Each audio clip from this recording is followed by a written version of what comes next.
আজকের সময়ে আমাদের কাছে যদি ক্রেডিট কার্ড থাকে তাহলে তিনটে টার্ম আমাদের অবশ্যই জানতে হবে। ফার্স্ট, বিল জেনারেশন ডেট। প্রতি মাসের একটি নির্দিষ্ট তারিখে এই বিল জেনারেট হয় আমরা ক্রেডিট কার্ড থেকে যে টাকাটা খরচ করি তার উপর। Second, payment due date.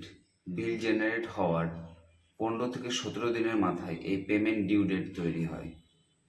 যে ডেটে পেমেন্ট ডিউ ডেট তৈরি হয় সেই ডেটে আমাদের বিলটা পেইড করতে হয় বা তার আগে আমাদের পেইড করতে হয়। Third, minimum amount due. এই ক্রেডিট কার্ডে মিনিমাম অ্যামাউন্ট ডিউটা হচ্ছে একটা ট্র্যাপ। মানে সাপোজ আমি 1000 টাকা খরচ করলাম, সেখান থেকে আমার যখন বিল জেনারেট হচ্ছে সেখানে দেখাচ্ছে মিনিমাম অ্যামাউন্ট ডিউ 100 টাকা, টোটাল অ্যামাউন্ট ডিউ 1000 টাকা। তো আমাদের সবসময় টোটাল অ্যামাউন্ট ডিউটাই পেইড করা উচিত, কারণ মিনিমাম ডিউটা যদি আমরা পেইড করি তাহলে রেস্ট অফ দ্য অ্যামাউন্টের উপর হাইলি ইন্টারেস্ট চার্জ করে ব্যাংক।